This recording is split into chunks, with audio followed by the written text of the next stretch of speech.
तो ये रिकॉर्डिंग शुरू हुआ तो आप लोग को भी आवाज सुनाई दिया है कि recording is progress? Hello? Yes sir. हाँ। तो अगर मान लिया चूंकि हम कोशिश ये किए हैं इसमें, जैसे कि मैंने पहले ही आपको कहा था कि एक भी क्वेश्चन चाहे एयरपोर्ट से हो ये या और उससे रिलेटेड जो भी हो वो आपको छूटना नहीं चाहिए। तो इसीलिए मैंने ये थोड़ा सा कॉम्प्रिहेंसिव लेट जो हो जाता है 8:30, इसका मतलब यही होता है कि हम ज्यादा से ज्यादा इंफॉर्मेशन गैदरिंग करते हैं। तो इसीलिए सबसे ज्यादा इंपॉर्टेंट ये होगा कि आप लोग अगर सेकेंड हाफ भी होगा तो रिकॉर्ड करना भी जरूरी हो जाता है, ताकि आप लोग अगर मान लिया तो फिर दोबारा भी उसको देख सकते हैं। तो अगर सेकंड में खत्म हो जाता है तो आप लोग अगर रिकॉर्ड नहीं होगा तो आप लोग प्लीज याद दिला दीजिएगा कि सर रिकॉर्ड नहीं हो रहा है, फिर से रिकॉर्ड कर दीजिए, ठीक है? तो अब हम लोग शेयर करते हैं। सबसे पहले आवाज अब ठीक है, क्लियर है? हेलो? हेलो? अनम्यूट करके आप लोग बोल सकते हैं। हेलो? Yes sir. ठीक है। तो चलिए आज हम लोग जो स्टार्ट कर रहे हैं वो है major Indian ports and airports. ये काफी न्यूज में भी रहता है और यूपीएससी से डेफिनेटली एक क्वेश्चन तो आएगा ही आएगा। तो इंडिया ट्रांसपोर्टेशन इंफ्रास्ट्रक्चर, हम लोग जब आपको याद होगा ज्योग्राफी पढ़ते थे तो इसमें ट्रांसपोर्ट होता है इकोनॉमिक ज्योग्राफी में, ये काफी इंपॉर्टेंट होता है क्योंकि इसका डेवलपमेंट इंडिया का जैसे मतलब कोई भी कंट्री का कनेक्टिविटी उसके इकोनॉमिक ट्रेड और इस सब के लिए काफी इंपॉर्टेंट हो जाता है।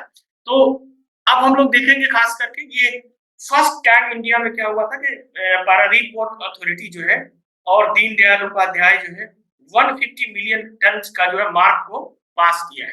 तो ये काफी इंपॉर्टेंट हो जाता है, इस मार्क के बारे में भी देखेंगे कि क्या है ये सब, और हर एयरपोर्ट को भी देखेंगे। लेकिन इन सबको इन सबको देखने के बाद सबसे इंपॉर्टेंट चीज हम लोग जो देखेंगे वो होगा आपका ये सर्टेन थिंग्स है जिसको आपको समझना पड़ेगा। जैसे कि ग्रीन इनिशिएटिव लिया गया है कई एयरपोर्ट के चालू करने में, ठीक है? तो मतलब ग्रीन इनिशिएटिव में ये है जैसे कि हुबली एयरपोर्ट है, बेंगलुरु एयरपोर्ट है, इंदिरा गांधी इंटरनेशनल एयरपोर्ट है। तो ये सब आखिर क्या है इस पे भी हम लोग करेंगे। तो सबसे पहले कुछ टर्म है उसको हम लोग पहले समझ लें, फिर उसके बाद चलें। तो इसमें सबसे पहले हम लोग देखेंगे what is environmental ship index, यानी पोर्ट में जो ये होता है इंडेक्स होता है इन्वायरमेंटल शिप इंडेक्स, ईएसआई इसको बोला जाता है। इसके बारे में थोड़ा जान लीजिए क्योंकि ये सारी चीजें जो है ये यूपीएससी में जो अगर आपसे पूछेगा कि इन्वायरमेंटल शिप इंडेक्स क्या है और कौन सा इंडिया का पहला सी पोर्ट है, या मतलब जो आप देखेंगे कि बंदरगाह है जो इस इसको हासिल किया इस सर्टिफिकेट, तो इसके बारे में थोड़ा हम लोग जान लेते हैं। तो सबसे पहले इसमें देखेंगे ईएसआई जो होता है ये बेसिकली एक प्रोग्राम है खास करके जो शिप ऑपरेटर होता है उसको क्लीनर टेक्नोलॉजी, जैसा कि मैंने बताया कि क्लीनर जो साफ स्वच्छ ईंधन से चलने वाला है उस पे भी बहुत सारी चीज है। आप लोग को याद होगा कि इस पे शिप जो था पोल्यूशन उस पे अभी बहुत डिबेट चल रहा था जो, तो इसीलिए ये काफी इंपॉर्टेंट हो जाता है। और इसमें ये रैंकिंग करते हैं, ये 2011 में इसको इनकॉर्पोरेट किया गया किसके जरिए, international association of port and harbours, IAPH के जरिए। तो इसके लिए इनको किया गया था। तो इसको ये देते हैं क्या इंडेक्स में, बेसिकली किस चीज का ये करते हैं, ये भी अक्सर पूछा जाता है कि आखिर ये किस चीज का ये करते हैं। तो उसमें नाइट्रोजन ऑक्साइड्स होते हैं NOx और सल्फर डाइऑक्साइड SOx, यानी यहाँ X का मतलब ये हो गया कि नाइट्रोजन ऑक्साइड भी हो सकता है, डाइऑक्साइड भी हो सकता है और नाइट्रोजन ऑक्साइड भी हो सकता है। नॉर्मली जो होता है ये SO2 होता है, लेकिन हो सकता है कि सल्फर मोनोऑक्साइड भी इसमें से इन्हीं सब करता हो। तो इन चीजों पे ज्यादातर नजर रखा जाता है। इसके अलावा इस पे ये भी ध्यान दिया जाता है इस इंडेक्स में कि कलेक्टिवली जो है ये कार्बन इमिशंस को कितना रिड्यूस करता है, और पीपीएम जो होता है पार्टिकुलेट मैटर, कोई भी पानी जहां अगर पार्टिकुलेट मैटर छोड़ रहा है तो उस मैटर में वो कितना कमी कर रहा है, और उसके आधार पे भी उसको रैंकिंग करते हैं टॉप, मतलब उस हिसाब से ये होता है। तो ये है ये इंडेक्स के बारे में थोड़ा जानते। आगे हम लोग देखेंगे व्हाट इज हरित सागर। एक हरित सागर जो है सरकार की स्कीम थी, गाइडलाइन था बेसिकली। तो ये बेसिकली ग्रीन पोर्ट गाइडलाइन कहते हैं जिसको हरित सागर नाम दिया गया है। ये ministry of port shipping and waterway India 10 मई 2023 को किया गया। बेसिकली आप लोग जानते हैं हरित सागर, हरित का मतलब होता है ग्रीन, हिंदी या संस्कृत का वर्ड हुआ आपका, और सागर मतलब सी होता है। ये बेसिकली इंडिया का कमिटमेंट है, खास करके जो इन्वायरमेंटली फ्रेंडली जो होता है, यानी पर्यावरणीय हिसाब से उसको किस तरह से ये किया जाए, तो ये सबसे इम्पोर्टेंट चीज होता है।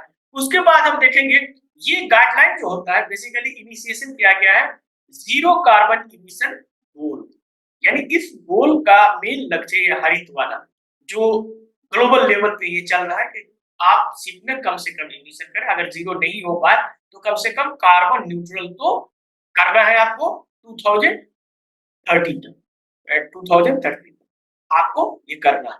तो ये है हरित सागर का एक थोड़ा सा ब्रीफली, जैसा कि मैंने बताया क्विक रिवीजन है, लेकिन जो इंपॉर्टेंट चीज है वो छूटना नहीं चाहिए। अब हम देखते हैं ग्रीन एयरपोर्ट इनिशिएटिव्स ये इंडिया में कहां-कहां लिया गया है, किस तरह से लिया गया है। बेसिकली इस इनिशिएटिव्स की अगर हम बात करें ग्रीन एयरपोर्ट्स की, तो इसमें कोशिश ये की जा रही है कि जितने भी एयरपोर्ट है वो 100% सोलर पे चले या उसमें ग्रीन एनर्जी का यूज किया जाए। तो इसको लेकर के जो आप जानेंगे, तो इसमें बेसिकली आप देखेंगे तो इंडिया में इसमें कोशिश ये की जाए 100% ग्रीन एनर्जी होना चाहिए, और कार्बन का जो है अकाउंटिंग जो है ये बेसिकली इसको फ्रेमवर्क से इसको किया जाए और इसके जगह कार्बन की जगह रिन्यूएबल एनर्जी लाया जाए, जैसे कि सोलर एनर्जी आप देख सकते हैं। और इसमें बेसिकली इसके बाद जब ये सारी चीजें हो जाती है तो इस एयरपोर्ट को सर्टिफिकेट मिलता है। किस चीज का सर्टिफिकेट मिलता है? International sustainability certificates. तो उसके हिसाब से एयरपोर्ट को इनाम मिलता है। तो इसलिए जो इंपॉर्टेंट है, जैसे मैंने बताया कि एयरपोर्ट तो ढेर सारे सैकड़ों एयरपोर्ट्स हैं उसमें, तो उसमें से जो इसमें अचीव किया है उसको आपको याद रखना जरूरी है, और जिसमें सर्टेन यूनिकनेस है वो आपको याद रखना जरूरी होता है। तो इसी में हम लोग देखेंगे एज ऑफ दिसंबर 2024, जैसा कि मैंने बताया 2024 का तो पूरा साल का आपको देखना होगा, 80 एयरपोर्ट यानी जो 100 है उसमें से 80 एयरपोर्ट जो है वो 100% ग्रीन एनर्जी पे आप चल पाएंगे। 100% ग्रीन एनर्जी, 100% आपका ग्रीन पे चल रहा है 80 एयरपोर्ट। तो अब 80 को तो आपको नहीं करना है कि इसमें से कौन सा है, आपको ये देखना है कि पहला एयरपोर्ट और उसमें यूनिकनेस क्या क्या था कोई एयरपोर्ट में, तो उस एयरपोर्ट को जरूर आपको देखना है। आगे देखेंगे एक what are the green field and brown field airport. आपने नाम सुना हो, पिछले साल पूछा भी था ग्रीन फील्ड एयरपोर्ट के बारे में। तो ग्रीन फील्ड और ब्राउन फील्ड एयरपोर्ट क्या होता है, आपने नाम सुना था इसका? इससे पहले आप लोग सुने? बताइएगा क्या होता है ये। हेलो, आवाज आ रही है मेरी? हेलो, आवाज आ रही है? आवाज नहीं सुन। हेलो, चलिए। यस सर, आ रही है आवाज। अच्छा ठीक ठीक। तो अब चलिए इसको हम समझा देते हैं, टाइम कोई रिवीजन है तो हम लोग मेंस में इस सब पे डिस्कस करेंगे कि क्या क्या इसके ये होते हैं। अभी हम लोग इसमें देख लें ग्रीन फील्ड। तो बेसिकली ग्रीन फील्ड जो होता है वो एकदम नया इंफ्रास्ट्रक्चर वहां आपको डेवलप करना होता है, यानी यहाँ अनडेवलप्ड लैंड होता है, यानी या स्क्रेच होता है, यानी कि वहां कुछ भी नहीं था, यानी कोई इससे पहले एयरपोर्ट वगैरह नहीं था उसको। इसका मतलब ये होता है कि typically free from any existing infrastructure, कोई भी यहाँ इंफ्रास्ट्रक्चर नहीं है, एक खाली लैंड ले रहे हैं और उस लैंड पे आपको डिजाइन करना है, बनाना है। तो इसमें फायदा ये है कि आप इसको अपने डिजाइन के अपने हिसाब से उसको सारी चीजें दे सकते हैं, क्योंकि अगर पुराना पहले से मौजूद है, एग्जिस्टिंग है और उसको रिनोवेट करना होगा तो उसको बहुत सारी तोड़-फोड़ करनी पड़ेगी। तो इसीलिए इसको ग्रीन फील्ड एयरपोर्ट कहा जाता है। अगर पुराना मौजूद है तो उसको ब्राउन फील्ड कहा जाता है, यानी जो डेवलप किया जाएगा, जो पहले से इंफ्रास्ट्रक्चर ऑलरेडी एग्जिस्ट होता है, तो उसको क्या बोलते हैं? ब्राउन फील्ड एयरपोर्ट और ग्रीन फील्ड एयरपोर्ट। तो आई होप ये समझ गए आप लोग। लेकिन इसमें कुछ नुकसान और मतलब जो एडवांटेज और डिसएडवांटेज भी है। तो सबसे ज्यादा इसमें इसमें ग्रीन फील्ड में ब्राउन फील्ड में आपको क्या करना, अपग्रेड किया जाता है। जैसे दिल्ली का एयरपोर्ट की बात करें, तो दिल्ली का एयरपोर्ट को अगर हम 100% पे चलाएंगे तो या कार्बन न्यूट्रल करेंगे, तो इसका मतलब ये हो गया कि दिल्ली का एयरपोर्ट जो है वो पहले से मौजूद है, इसको नया नहीं बनाना है। तो इसीलिए देखेंगे कि कौन सा ग्रीन फील्ड एयरपोर्ट वगैरह है। तो इसमें सबसे ज्यादा जरूरी है ये समझना आप लोगों को, चूंकि की डिफरेंसेस क्या है ग्रीन फील्ड और ब्राउन फील्ड में, क्योंकि इस तरह का क्वेश्चन आपको अक्सर पीटी में आता है, यूपीएससी में तो डेफिनेटली आता ही आता है कि what is the difference between the green field और ब्राउन फील्ड। उसमें से 2-4 आपको दे देगा कैरेक्टरिस्टिक, और which of the following characteristic are not belong to the green field. और not belong to brown field. तो इसमें देखिए कि क्या क्या है, तो इसको हमने इस तरह से एस्पेक्ट से देखा है, ग्रीन फील्ड और ब्राउन फील्ड। तो पहला उसका डिफिनेशन हम लोग देखते हैं। तो डिफिनेशन, उसके बाद देखेंगे site consideration, time frame, environmental impact और इन्वेस्टमेंट, यानी उसका डिफिनेशन क्या होना चाहिए इस पे बात करेंगे। उसका साइट किस तरह से होगा, खाली होगा या पहले से भरा होगा, टाइम फ्रेम क्या होगा, इन्वायरमेंटल इम्पैक्ट क्या होगा दोनों एयरपोर्ट में, और देखेंगे कि इन्वेस्टमेंट कितना लगेगा। तो इसको हम लोग देखें। पहला, developing on a new land, जैसे कि अनडेवलप्ड लैंड, और ये एग्जिस्टिंग पे आपको करना है। ये दोनों में बेसिक डिफरेंस है, डिफिनेशन। दूसरा है साइट की बात अगर करें तो प्रिस्टाइन, नो एग्जिस्टिंग इंफ्रास्ट्रक्चर, एकदम टूटा फूटा पुराना कुछ भी हो, खाली जगह होना चाहिए, कोई इंफ्रास्ट्रक्चर वहां मौजूद नहीं है। दूसरा जो है, आपको मेनी रिक्वायर क्लीनअप, या हो सकता है कि उसको क्लीन करना पड़े, उसको डिमोलिशन करना पड़े, उसको साफ सुथरी करनी पड़े, फिर से उसको रिनोवेट करना पड़े, तो ये ब्राउन फील्ड हो गया। अब टाइम फ्रेम की बात देखें तो टाइम फ्रेम जो है ये इसका लॉन्गर होगा। क्यों लॉन्गर होगा? क्योंकि आप एक नया एयरपोर्ट बना रहे हैं, तो उसमें से बिल्डिंग बनाएंगे, सब कुछ करेंगे, तो पूरा इंफ्रास्ट्रक्चर तो 2 मिनट में तो नहीं खड़ा होगा, या 6 महीने में तो नहीं खड़ा होगा, तो उसमें टाइम लगेगा। इसमें क्या होगा कि टाइम कम लगेगा, क्योंकि ऑलरेडी इसमें एग्जिस्टिंग है, इसमें सर्टेन टेक्निक को आपको करना है जो ग्रीन टाइप का हो, ये फायदा। अब हम देखेंगे इन्वायरमेंटल इम्पैक्ट दोनों में, ग्रीन फील्ड में और ब्राउन फील्ड में।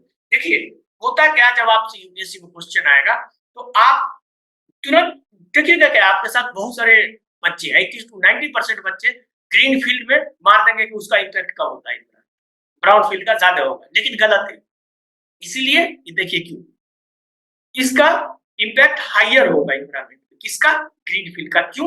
क्योंकि नया इंफ्रास्ट्रक्चर बना रहे हैं, एक ऐसा लैंड है, एक ऐसा इकोसिस्टम है जिसे सपोज कीजिए एक जंगल टाइप का है, वहां उनको एयरपोर्ट अथॉरिटी के लिए बनाने के लिए मिले, वहां पूरा हैबिटेट लॉस होगा, डायवर्सिटी लॉस होगा। भले आप ग्रीन बनाने के बाद ढेर सारा पेड़ लगा दो, सोलर पे लगा दो, सब कुछ कर दो बनाने के बाद, लेकिन बनाने से पहले उसको साफ करना पड़ेगा लैंड को, उसमें पहले से जंगल होगा या हैबिटेट जगह जगह उस तरह दिया जाता है, तो इसका इन्वायरमेंटल इम्पैक्ट ज्यादा होगा ग्रीन फील्ड का, यानी वो इन्वायरमेंट के लिए ज्यादा नुकसान करेगा, क्योंकि जब इंफ्रास्ट्रक्चर इसका कम होगा एग्जिस्टिंग का। क्यों? क्योंकि इसका इम्पैक्ट एग्जिस्टिंग स्ट्रक्चर पहले से मौजूद है, वो तो ऑलरेडी पहले सब कुछ कर चुके हैं, उसके बाद उसमें ऑलरेडी सब कुछ पेड़ पौधे सब लगा हुआ है ऑलरेडी, उसमें कोई हैबिटेट लॉस का नहीं हो रहा था। तीसरा, आखिरी देखेंगे, फिफ्थ जो है, जो बहुत इंपॉर्टेंट है, इन्वेस्टमेंट की बात करेंगे, तो इसका ग्रीन फील्ड में ज्यादा इन्वेस्टमेंट की जरूरत होगी, क्योंकि इसमें पूरा आपको बनाना पड़ेगा, यानी रनवे से लेके आपका बिल्डिंग से लेके सारा चीज को आपको फिर से बनाना पड़ेगा। उसका उल्टा इधर देखेंगे ब्राउन फील्ड में, तो ये कोई नहीं, लोअर इनिशियल इन्वेस्टमेंट होगा, यानी इसमें जो आपको ग्रीन एनर्जी के लिए या क्लीन एनर्जी के लिए टेक्नोलॉजी लगानी होगी, या जो भी नए नए टेक्नोलॉजी है उसी को खरीदना है, आपके इंफ्रास्ट्रक्चर पहले से मौजूद है। एग्जाम्पल के तौर पे लीजिए, जैसे कोई चीज अगर हम आपको ऑनलाइन पढ़ा रहे, एग्जाम्पल के तौर पे लीजिए, हमारे पास लैपटॉप नहीं है, कुछ नहीं है, और फिर से हम नया करेंगे, तो हमको फिर से इन्वेस्ट करना पड़ेगा, लैपटॉप खरीदना पड़ेगा, ये जो पेन खरीद रहे हैं, ये सारी चीजें लेनी पड़ेगी, ऑलरेडी मेरे पास मौजूद है, तो हम बस पीपीटी बना के आपको दिखा दें। तो यही होता है कि इन्वेस्टमेंट इसमें ग्रीन फील्ड में ज्यादा है, ब्राउन फील्ड में कम है।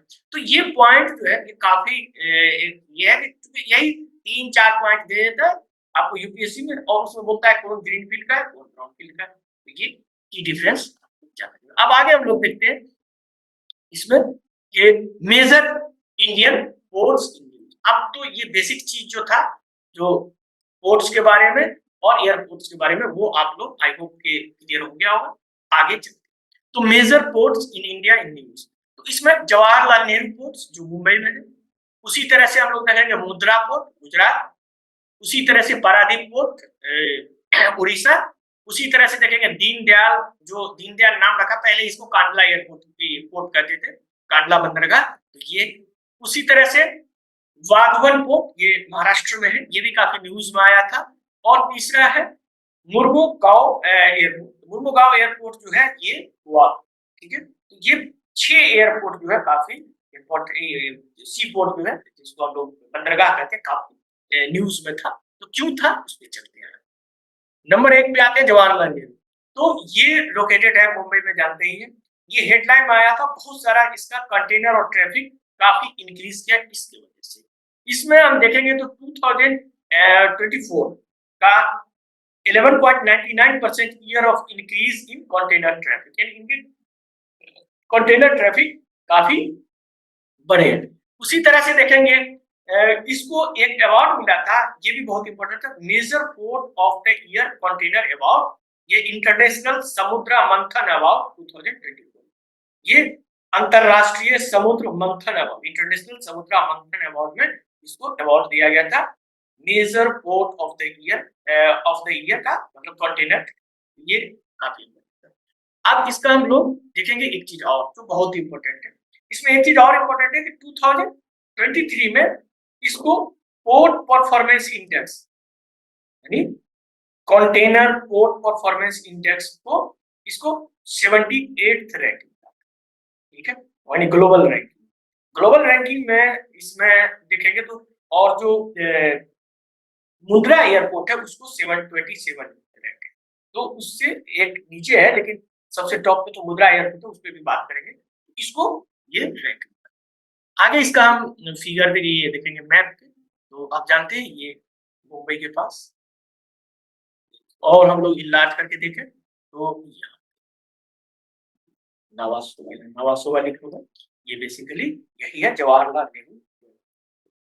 आगे हम लोग इसको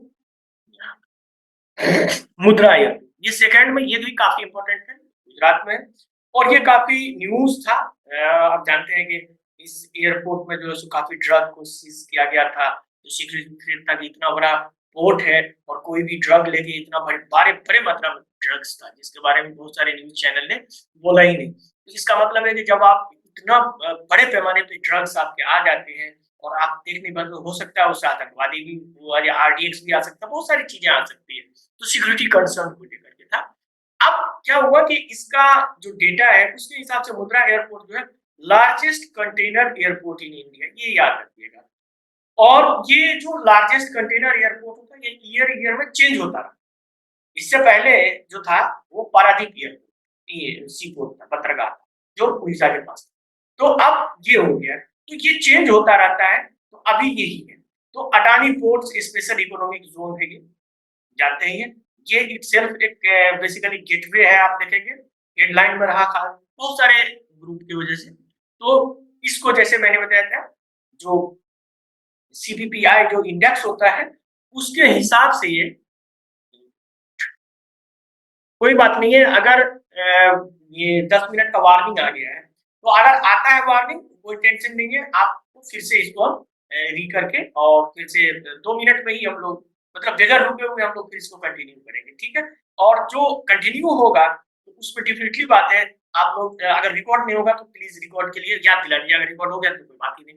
इसका 27 रैंक, ठीक है, इसका 27 रैंक, इसका 27। अब हम लोग इसका मैप देखते हैं मुद्रा एयरपोर्ट का, तो ये देखिए यहाँ, ये जो देख रहे हैं गुजरात में, ये वाला, इसको और हम लोग इलाज करके देखेंगे, अडानी मुद्रा एयरपोर्ट, इसको ये मैप। आगे हम लोग फिर से चलते हैं, और पारादीप को, ये Odisha emerge as the significant maritime hub, ये भी काफी इंपॉर्टेंट रहा, क्योंकि जैसे मैंने बताया मुद्रा और पारादीप में कंपटीशन होता रहता है। आप अभी देखेंगे, सर्च मारेंगे गूगल पे, तो हो सकता है कि आपको पारादीप एयरपोर्ट ही, ये पोर्ट ही होगा, तो बंदरगाह है वही आपको दिखाई देगा, क्यों, क्योंकि उसमें 2023 तक का ही डेटा, 2003 में पारादीप टॉप पे था, और 2004 में जो नया रिपोर्ट आया है उसमें आपको 24 में वो आपका मुद्रा एयरपोर्ट हो गया, ये मुद्रा सी पोर्ट हो गया, वो ये जो है सेकंड हाईएस्ट, अब ये सेकंड पे आ गया है, ठीक है।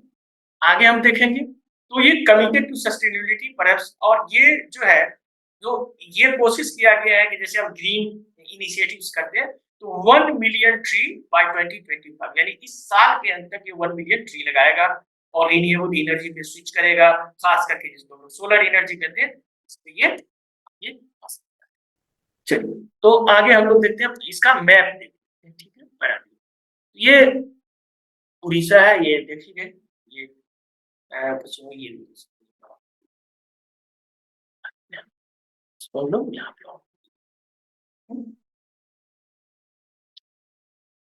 तो दीनदयाल, या जिसको पहले कांडला पोर्ट कहा जाता था, बंदरगाह कहा जाता था, उसमें तो ये बेसिकली दीनदयाल अथॉरिटी जो था, और ये basically 150 million tons of cargo 2024-25 में ये कांडला बंदरगाह किया था। ये कार्गो में, एक तो कंटेनर में था, उसका कंटेनर में आपका मुद्रा एयरपोर्ट है, सॉरी सी पोर्ट है, और जो कार्गो आता है कार्गो, उसमें दीनदयाल कांडला वाला था, और ये सक्सेसफुली मीट द टारगेट जो है 1.60 मिलियन टन्स जो है वो उसका होल्ड करने का, being the largest port of India volume of cargo handling, यानी कार्गो हैंडलिंग का सबसे बड़ा सी पोर्ट जो है वो कांडला।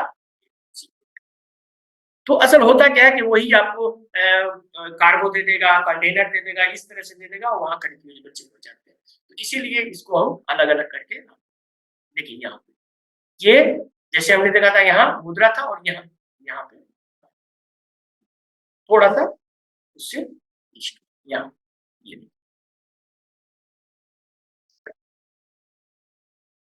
आगे चलते हैं हम लोग। तो अब हम लोग देखेंगे वधवन को, ये बेसिकली एम्बिशियस प्रोग्राम है, बहुत बड़ा पोर्ट बनने वाला है उसके बारे में। तो ये बेसिकली पालघर डिस्ट्रिक्ट में महाराष्ट्र में है, ये अभी बना नहीं है, लेकिन बनने से पहले ही प्रोजेक्ट काफी डिस्प्यूट में आ गया था, खास करके इसकी कैपेबिलिटी और इंफ्रास्ट्रक्चर को लेके। ये जो है इसका लोकेशन हम देखेंगे तो 150 किलोमीटर मुंबई, मुंबई से आप 150 किलोमीटर साउथ की तरफ जाएंगे तो ये आपको मिलेगा। ये इंडिया का बहुत बड़ा ये था कि खास करके ये जो international south north transport corridor बनाने वाले थे वो, और मिड ईस्ट में जो यूरोप वाला था जिसके बारे में बीच में जो समझौता हुआ था, ये सारी चीजें इस पोर्ट से होता तो सीधा होता था, तो ये काफी इंपॉर्टेंट था।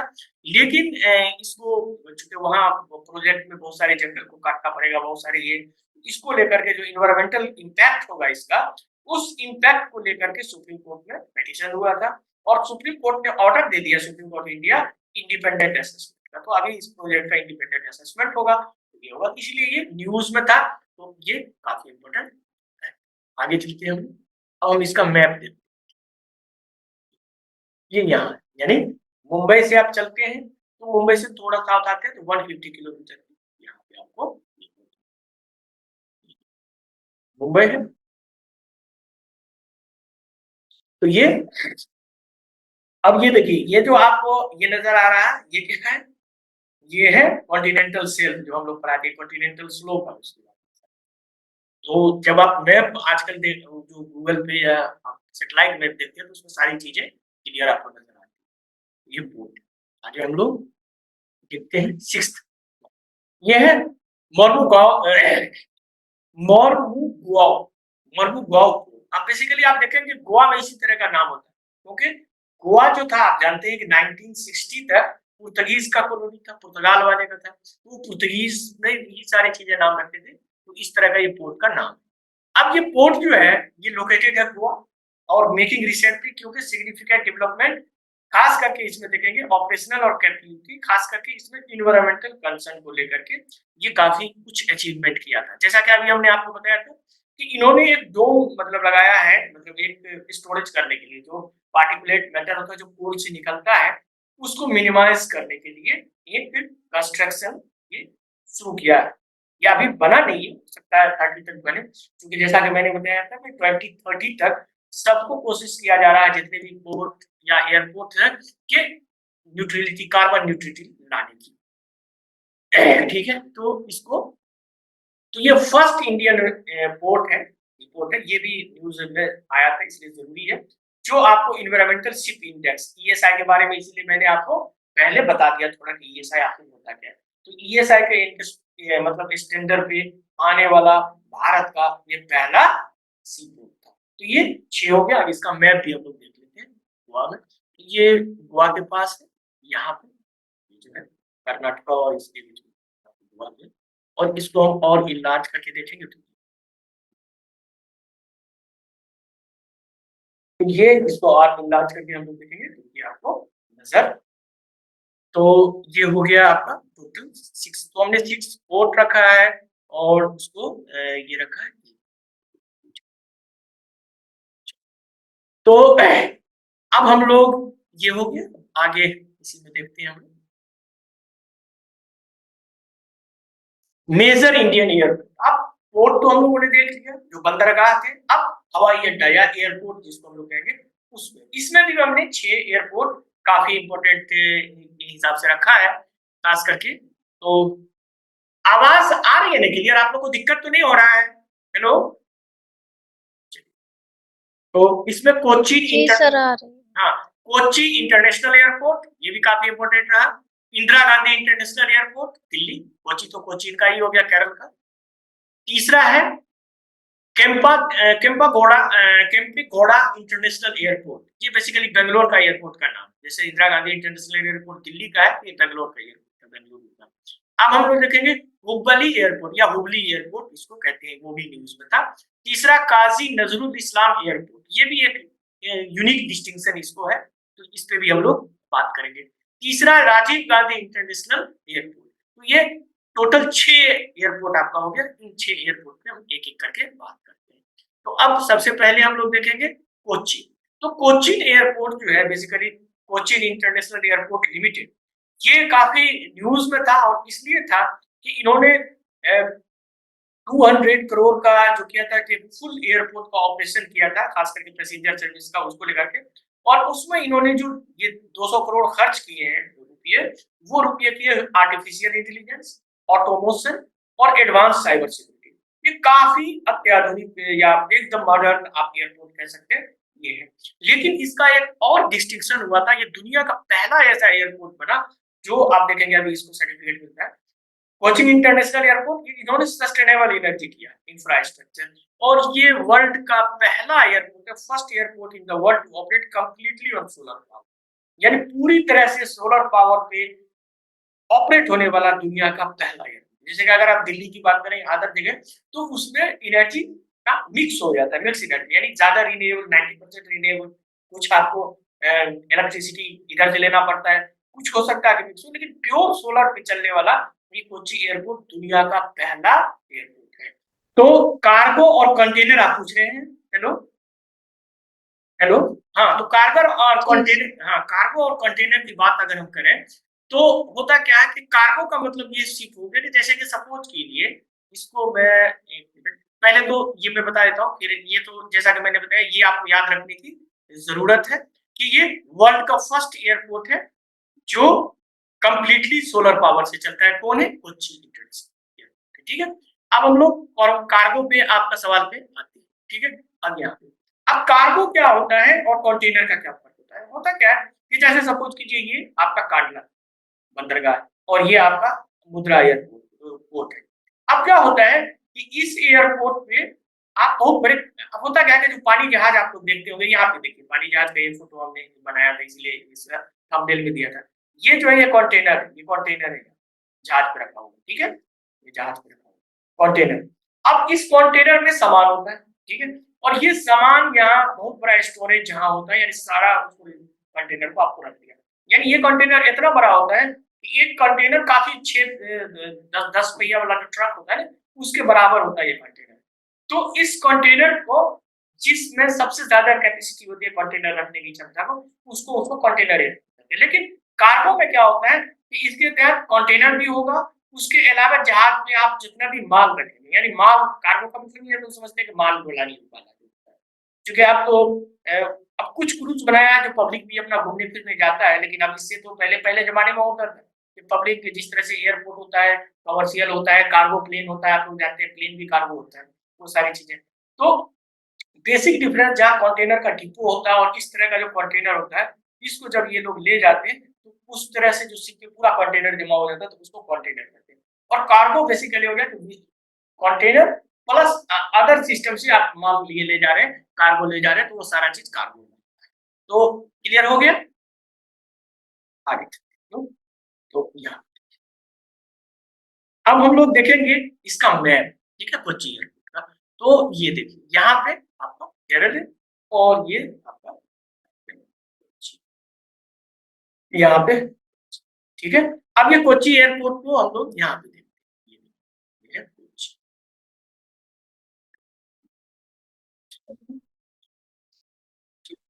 आगे चलते हैं हम लोग, और आगे है हमारा इंदिरा गांधी इंटरनेशनल एयरपोर्ट, जो दिल्ली का आप जानते ही है। ये इसका भी यूनिकनेस था। इंदिरा गांधी इंटरनेशनल एयरपोर्ट जो है इन्वायरमेंटल सस्टेनेबिलिटी पे काफी खरा उतरा है, और ये इंडिया का पहला एयरपोर्ट है जिसने अचीव किया है नेट जीरो कार्बन इमिशन। ये सबसे ज्यादा, जैसे कि हमने बताया कोच्चि जो था वो वर्ल्ड का पहला एयरपोर्ट था जिसने रिन्यूएबल यानी सोलर पे चलने वाला, यानी 100% सोलर पे चलने वाला कोच्चि एयरपोर्ट दुनिया का पहला एयरपोर्ट। लेकिन इसका मतलब ये नहीं कि आप 100% उस पे चला रहे हैं, सोलर पे चला रहे हैं, लेकिन फिर भी वहां खाना बनाने वाले हैं, काम करने वाले होते हैं, लोग सबका बहुत सारे शॉप्स वगैरह होते हैं। एनर्जी भले आप सोलर से दे रहे हैं, लेकिन उससे जो खाने में अदर चीज करने में जो एनर्जी निकलती है वो तो कुछ ना कुछ पॉल्यूशन करता है, और वो जो पॉल्यूशन करता है वो नेट जीरो में नहीं हो सकता है कुछ को बढ़ाता हो। यहाँ क्या है, नेट जीरो। नेट जीरो इसको करना था, तो एयरपोर्ट काउंसिल इंटरनेशनल एसीआई द्वारा इसको आपको ये लिया गया, तो इंडिया का ये पहला एयरपोर्ट बना जो नेट जीरो। इसको करना कब था, दिल्ली एयरपोर्ट को 2020-30 तक करना, यानी 2030 तक इसको बनना था कार्बन न्यूट्रल, लेकिन ये अचीवमेंट कर लिया अगस्त 2024, अगस्त 2024। तो इसीलिए एक ये नया न्यूज आया, क्योंकि दिल्ली इंटरनेशनल एयरपोर्ट इसका जो ऑपरेटर है उन्होंने काफी इनोवेटिव स्ट्रेटजीज अपनाया। अब आप लोग आगे इसको मैप पे देखें। अच्छा, जीरो इमिशन और कार्बन न्यूट्रल इमिशन में फर्क समझते हैं ना आप लोग? हेलो हेलो, चलिए इसको समझ लिए। देखिए सर जीरो, एक बार एक्सप्लेन कर दीजिए। हाँ थोड़ा सा जो भी टर्म आए उसको एक्सप्लेन हम लोग करते हुए चलेंगे, ताकि आप लोग को इसका, हम समझते हैं कि फायदा जरूर होगा आप लोगों को।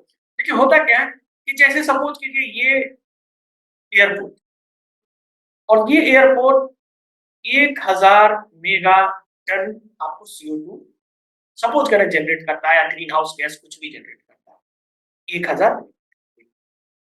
अब इसके अगल बगल में कोई खास जंगल वगैरह नहीं है जो इस 1000 मेगा टन को सोखे। अब बगल में थोड़ा जंगल है, थोड़ा ग्रीनरी आपने लगा दिया है, ये 500 मेगा टन को एब्जॉर्ब कर लेता है, ठीक है, तो बाकी बचता है 500। तो 500 मेगा टन आप एटमॉस्फेयर में जा रहा है, इसका मतलब है कि ये कार्बन न्यूट्रल नहीं हो गया, ये कार्बन का इमिशन करने वाला, ठीक है, तो ये कार्बन पॉजिटिव, यानी इमिशन का पॉजिटिव। ठीक इसका अपोजिट अगर हम देखें कि ये यही एयरपोर्ट 1000 मेगा टन, और बगल बहुत बड़ा जंगल है, इधर है इधर है इधर है इधर है, जो जंगल कार्बन स्टोरेज 1500 मेगा टन, तो 1000 इसका आ रहा है और 500 और वो इन्वायरमेंट से ले ही रहा है। तो यहाँ जो इन्वायरमेंट से था तो यहाँ -500, और यहाँ पॉजिटिव 500 आ रहा था इन्वायरमेंट में, यहाँ इन्वायरमेंट से और 500 जो है वो जा रहा है जंगल में। इसका मतलब हो गया ये कार्बन निगेटिव। और ठीक एक जगह ऐसा एयरपोर्ट है, वो एयरपोर्ट में आपका 1000 निकल रहा है, और 1000 यहाँ जो कोई भी आप चाहे वो कार्बन कैप्चर टेक्नोलॉजी लगाएं, चाहे जंगल लगाएं, पेड़ लगाएं, कुछ भी आप लगाते हैं, जो आपका यहाँ से रिलीज होता है 1000, और वो 1000 पूरा का पूरा इधर वो कैप्चर कर दिया जाता है। तो इसका मतलब क्या है, 1000 माइनस 1000 जीरो, तो इसको करके हम लोग नेट जीरो। तो यही नेट जीरो है कि जितने भी एयरपोर्ट हैं इसका टारगेट किया गया है इंडिया में कि 2030 तक सबको नेट जीरो पे जाना, और दिल्ली एयरपोर्ट ये अचीवमेंट जो है कब कर दिया, ये 2000 अगस्त 2024 में किया है। तो ये काफी, चलिए इसको हम मैप पे देखते हैं। मैप पे तो दिल्ली में हम लोग रहते थे, फिर भी इंडिया के मैप पे हम लोग जानते हैं दिल्ली कहाँ है। यहाँ पे देख लीजिए, ये हमारा यहाँ पे ये है, और ये देखिए यहाँ पे।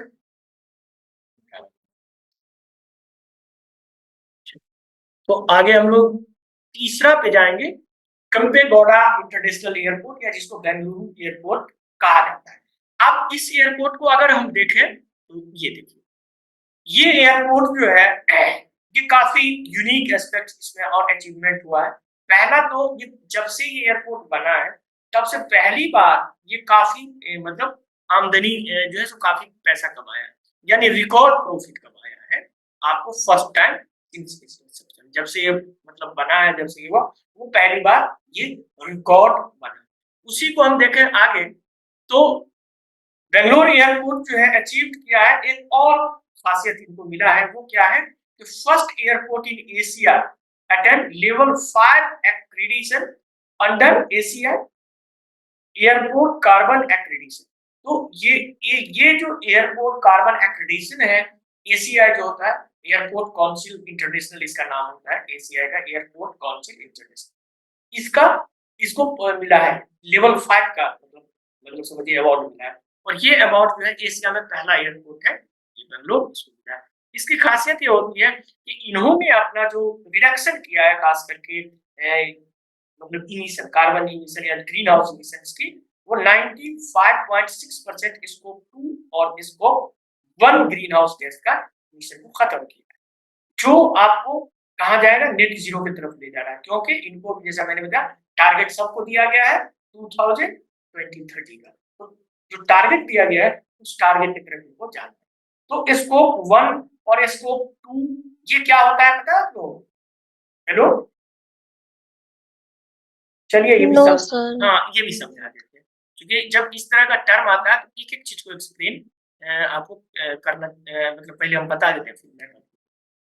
तो स्कोप 1 जो होता है, अगर 1 की बात हम करें तो जैसे एयरपोर्ट, और एयरपोर्ट पे हवाई जहाज जाता है, ये जो भी चीजें जाती है जो डायरेक्ट पॉल्यूशन से जुड़ा, अब एविएशन फ्यूल से पॉल्यूशन हो रहा है, उसके अंदर जो भी सिस्टम लगा हुआ है उससे डायरेक्ट जो पॉल्यूशन होता है, डायरेक्ट जो ग्रीन हाउस गैस निकलता है, उसको कहते हैं स्कोप 1।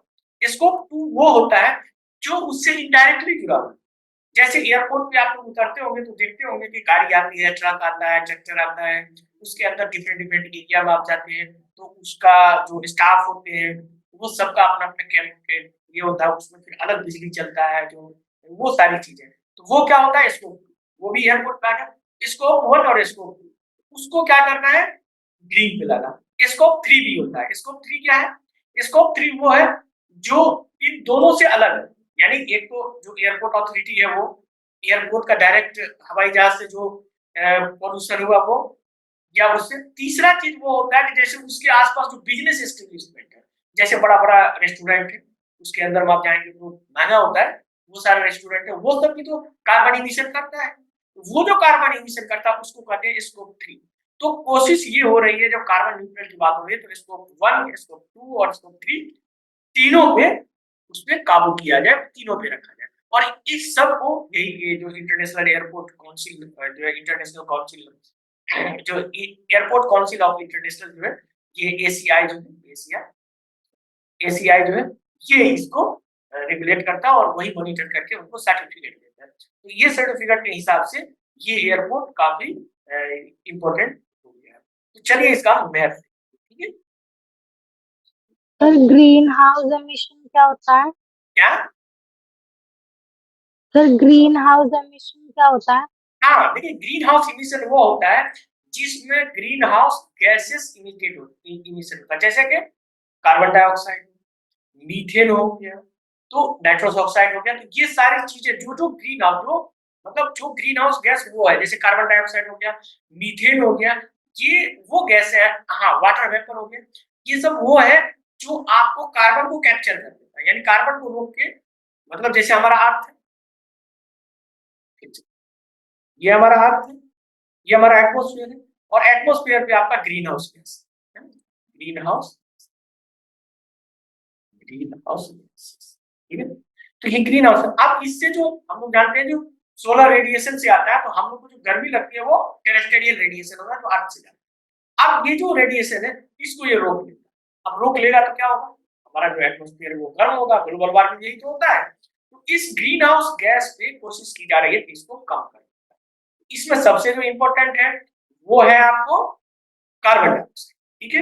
हाँ बोलिए, बोलिए, सर बोलिए। ये जीरो एमिशन, नेट जीरो और कार्बन न्यूट्रल, सर ये तीनों सेम ही होते हैं या फिर कुछ डिफरेंस है सर? डिफरेंसेस तीनों, मतलब इसमें अभी आपको बताते हैं, चलिए ये भी यहीं पे आपको लिख के बताते हैं ताकि आपको zero emission, zero emission. Zero emission का मतलब ये हो गया कि आप जो भी चीज करेंगे उससे कुछ भी कार्बन नहीं निकलेगा या ग्रीन हाउस गैस नहीं निकलेगा।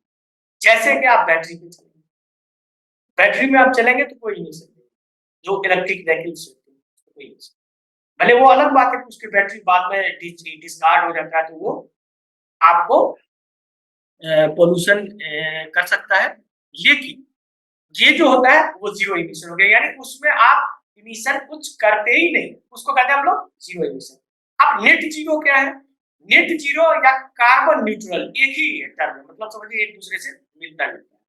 तो नेट जीरो और कार्बन इमिशन वो भी फर्क है, थोड़ा सा फर्क है, वो भी समझ लीजिए। देखिए नेट जीरो क्या है? नेट जीरो, नेट जीरो का मतलब हो गया कि आपने मीथेन गैस छोड़ा, मान लिया सपोज करें कि 10 मेगाटन, कार्बन डाइऑक्साइड आपने छोड़ा CH4, ठीक है, कार्बन डाइऑक्साइड CO2, ये 10 मेगाटन छोड़ा, इसको आपने 50 मेगाटन, टोटल हो गया 60, ठीक है। और इसको एब्जॉर्ब करने के लिए कहीं कुछ नहीं है, तो इसका मतलब आप जो है यानी 60 और 10 यानी 70 50 और 10 60 मेगाटन जो है ग्रीन हाउस गैस जो है यानी कार्बन डाइऑक्साइड मिला के आपने कहा छोड़ दिया? वायुमंडल में छोड़ दिया। अब इस वायुमंडल से इस गैस को अगर हम कैप्चर कर लें, हो सकता है नेचुरल तरीके से पेड़ लगा के, या हो सकता है हम कोई टेक्नोलॉजी यूज करें जो कार्बन कैप्चर कर सकता हो। तो अगर ये तीनों को अगर हम कैप्चर करते हैं, एग्जांपल के तौर पे हम ले तो ये 60 और हमने 60 पूरा पूरा कैप्चर कर लिया, ठीक, 60 का 60 हमने कैप्चर किया, तो ये क्या हो गया? ये नेट जीरो, यानी नेट जीरो एमिशन का मतलब क्या हो गया? उसमें कार्बन डाइऑक्साइड भी है, मीथेन भी है, वो पूरा का पूरा, यानी 60 हमारे वायुमंडल में गया और 60 को हमने पकड़ लिया, भाई तुम कहीं नहीं जाओ, तुम यहीं पे रहो, ठीक है, जितना है हमारा वायुमंडल बहुत रहेगा, तुमको पूरा पकड़ लिया, ठीक है। तो ये हो गया, ये हो गया नेट जीरो। अब कार्बन जीरो क्या होता है? ये कार्बन न्यूट्रल, कार्बन न्यूट्रल क्या होता है कि कार्बन डाइऑक्साइड पे ही उसमें स्पेसिफिक हम देखते हैं कि हमने 400 मेगाटन या 400 मेगाटन या जो भी कार्बन हमने वायुमंडल में छोड़ा, तो हमने कोई भी चीज ऐसा लगाया, चाहे डिवाइस लगाया, उसमें 400 या 400 मेगा टन जो है वो उससे हमने कैप्चर कर लिया, तो इतना कार्बन हमने वायुमंडल में छोड़ा और उतना कार्बन हमने वायुमंडल से विड्रॉ कर लिया, निकाल लिया। जैसे कि सपोज करें आपके पास 400 रुपये, ठीक है, तो आपने 400 रुपये बैंक में रखा और फिर 400 रुपये निकाल लिया, तो आपका न्यूट्रल हो गया, जीरो बैलेंस हो गया। ठीक उसी तरह से नेट जीरो, जीरो इमिशन और कार्बन न्यूट्रल, क्लियर हो गए? हेलो, जी सर। हाँ चलिए अब हम लोग आगे चलते हैं, इसका मैप भी देखते हैं, ये सब चलिए आगे हम लोग इसका मैप देखते हैं, ठीक है। तो मैप यहाँ, ये आपका बेंगलोर है, बेंगलोर का एयरपोर्ट है,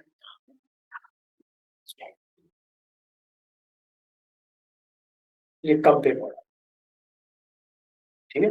तो इसका देखिएगा तो बेंगलोर और दिल्ली एक ही लॉन्गिट्यूड पे है, पूछा भी जाए तो कौन सा शहर है जो दिल्ली के एकदम ठीक उसी के इसमें टाइम पे, तो आगे चलते हैं।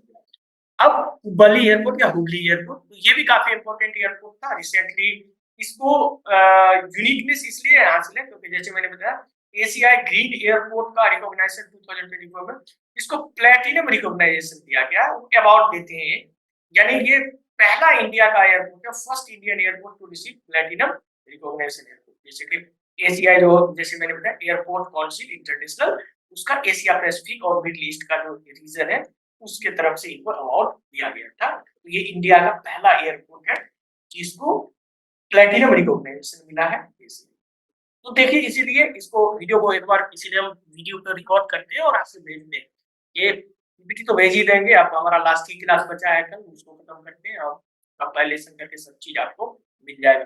तो ये आपको, तो ये बहुत जरूरी होता है। आगे चलते हैं, इसमें इसका मैप देखते हैं, ये आपको कर्नाटक में तो थोड़ा सा बेंगलोर से थोड़ा सा ऊपर में बनेगा, यहाँ पे थोड़ा सा, ठीक है। ये आगे हम लोग देखते हैं, और ये है फिर में काजी नजरुल इस्लाम, ये भी काफी इंपॉर्टेंट था और ये न्यूज में भी था। तो ये इसलिए न्यूज में था कि काजी नजरुल जैसे वेस्ट बंगाल में है, अंटल है ना, अंटल में वेस्ट बंगाल में, ये ड्यू टू सिग्निफिकेंस अपग्रेड हुआ था, डेवलपमेंट हुआ था, और ये सबसे ज्यादा जरूरी था कि ये airport first private airport run by greenfield airport, यानी ग्रीनफील्ड एयरपोर्ट जो है उसमें पहला प्राइवेट एयरपोर्ट ग्रीनफील्ड के अंदर पहला एयरपोर्ट है काजी नजरुल इस्लाम एयरपोर्ट। इसको हम देखेंगे तो ये फर्स्ट इंडिया का first green private airport developed under public private partnership, यानी पब्लिक प्राइवेट पार्टनरशिप के मॉडल के अंतर्गत इसको बनाया गया है, लेकिन ये है प्राइवेट, ठीक है, प्राइवेट ओनरशिप। उसी तरह से दिस अप्रोच अलाउ ग्रेटर, आप देखेंगे, फ्लेक्सिबिलिटी इन्वेस्टमेंट, ये बेसिकली इन इंफ्रास्ट्रक्चर को इनहांस करने में काफी, ये इसलिए न्यूज होता। अब देखते हैं वेस्ट बंगाल में ये कहाँ है, ये आपका यहाँ ये है काजी नजरुल इस्लाम। तो ये हो गया। अब हम लोग लास्ट देखते हैं, ये भी काफी इंपॉर्टेंट है, राजीव गांधी इंटरनेशनल एयरपोर्ट। जैसे देखिए अक्सर होता क्या है, जब इस तरह का कोई रिकॉर्ड होता है तो उसको आप लोग यूपीएससी की जब आप तैयारी करते हैं तो थोड़ा आगे पीछे, क्योंकि हो सकता है यूपीएससी डायरेक्ट नहीं पूछे, इनडायरेक्ट वे में पूछे। तो जैसे ही इनडायरेक्ट वे में पूछेगा तो आप उसको इनडायरेक्ट वे में भी आंसर दे सकते हैं, ठीक है।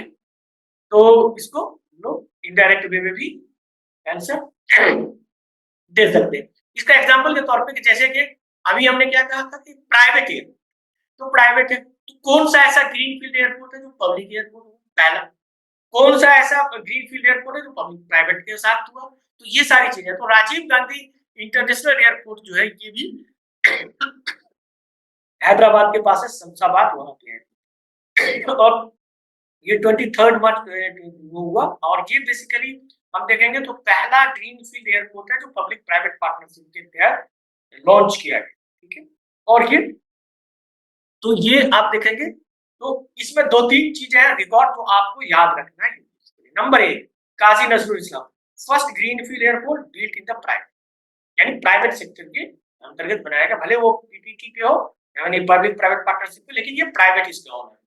Number 2, Cochin international airport first greenfield airport in India public sector, यानी जो सरकारी मतलब पब्लिक सेक्टर में बना हुआ पहला ग्रीनफील्ड एयरपोर्ट है कोची इंटरनेशनल एयरपोर्ट। ये दिया, ये हो गया प्राइवेट, ये हो गया पब्लिक, ठीक। और तीसरा चीज जो है जो पब्लिक प्राइवेट के बीच का, public private first greenfield airport public private, तो ये तीनों चीज आपको याद रखना होगा और तीनों चीज की डिस्टिंक्शन अलग अलग होती है, आप जानते हैं। तो इसमें प्राइवेट का ओनरशिप है, इसमें पब्लिक मतलब सरकार का ओनरशिप है, तो ये तीनों चीजें काफी इंपॉर्टेंट। तो ये राजीव गांधी इंटरनेशनल एयरपोर्ट। आगे हम लोग इसी में इसका मैप देखें, ठीक है। तो ये यहाँ पे हैदराबाद है, उसी के ऊपर है शमशाबाद।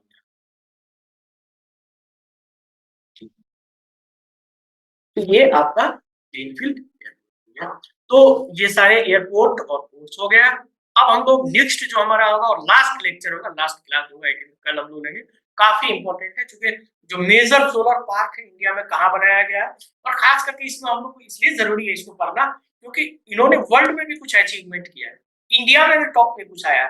तो भले हम 4 ही पढ़े लेकिन उसको जरूर जाने, जो टफ से टफ होगा। आप देखिएगा कि वो लगेगा लोगों को कि यार ये क्वेश्चन कहाँ से आ गया, क्योंकि नॉर्मली जो होता है चाहे आप कोई भी दृष्टि से लेके किसी भी का आप लें, उसका यही होता है कि वो पुराना आपका नोट्स होता है, 2003 का होगा वो, तो नया नहीं होता। और यूपीएससी अगर नया पूछ दिया जनवरी से पहले तक का 2024 में, फिर दिक्कत हो सकता है।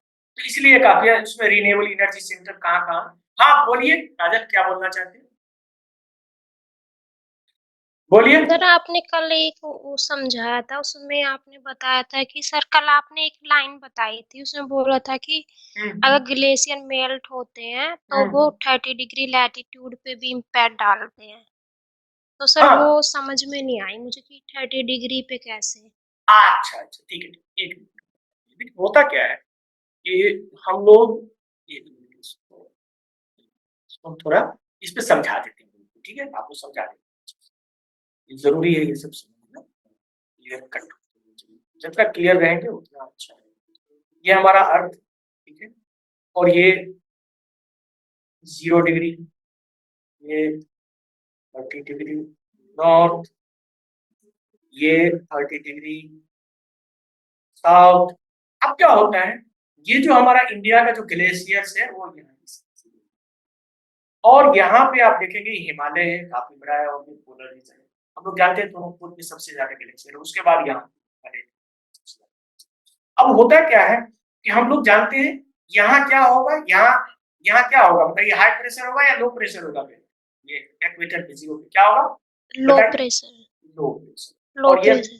ये हाई प्रेशर होगा यहाँ पे, ठीक है, 30 पे हाई प्रेशर, और फिर यहाँ भी आपका 30 के बाद फिर 60 पे लो प्रेशर होता है, और फिर ये 90 पे जाके हाई प्रेशर होता है। ये हम लोग आप लोगों को क्लास में भी पढ़ा के आपको याद होगा। अब क्या होता है कि ये प्रेशर फील्ड जो ये मतलब आइडियल सिचुएशन में होता है, जो हम लोग पढ़ते आ रहे हैं, ठीक। लेकिन जो बुक में पढ़ते आ रहे हैं, कुछ जरूरी नहीं है कि हमारा ग्लोबल पैटर्न हमेशा वैसा ही है, ठीक है, क्योंकि आजकल बहुत सारे जो है इंटरफेयर हो रहा है। जैसे कि मैंने, अब क्या होता है कि अब जो हमारा मानसून का पैटर्न है उसमें बोले थे कि ये जो प्रेशर, इसमें इसमें कौन सा सेल होता है? हेडली सेल होता है। आप जानते हैं हेडली सेल, बोरन सेल, फेरन सेल, ये सब पढ़ाए थे आप लोगों को, याद है। अब क्या होता है इसमें कि यहाँ ग्लेशियर, अब ग्लेशियर जहां भी है वहां काफी ठंडी होगी, ठंडी होगी तो हाई प्रेशर का वेट होगा। अब क्या होगा, ग्लेशियर पिघलना शुरू हो जाएगा, तो अब जो हाई प्रेशर था वो प्रेशर अब थोड़ा सा कम हो जाएगा, उतना ज्यादा प्रेशर नहीं, उतना ज्यादा प्रेशर नहीं होगा। तो ये जो हेडली से घूम रहा है यहाँ पे घूम रहा है। अब देखिए यहीं पे चाइना का ये एरिया और आपने लोग का कोलकाता और कैंटन, ये ठीक इस पे है, लेकिन नहीं होता क्योंकि इस बीच में हम लोग को क्या है कि पूरा ठंडी से कौन बचा रहा है? हिमालय बचा रहा है। हिमालय का बहुत बड़ा रेंज है। अगर हिमालय का ही ग्लेशियर खत्म हो जाए, बहुत सारी चीजें हो जाए, तो जो हमारा एटमॉस्फेरिक सर्कुलेशन, हम लोग पढ़े होंगे एटमॉस्फेयर, आप लोगों को याद है एटमॉस्फेरिक सर्कुलेशन आप लोग को पढ़ाए थे, मैंने पढ़ाया था।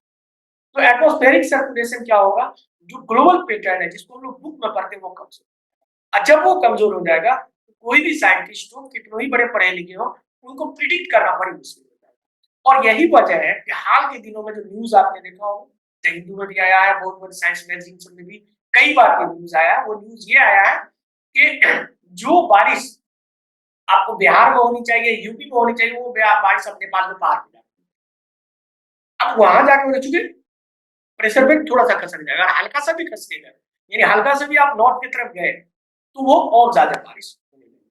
तो इस वजह से है कि ग्लेशियर पिघलेगा, तो डेफिनेटली बात है ग्लेशियर पिघलेगा तो इसका मतलब है, आपको पता है कि माउंट एवरेस्ट जो है, माउंट एवरेस्ट सबसे ऊंची चोटी है।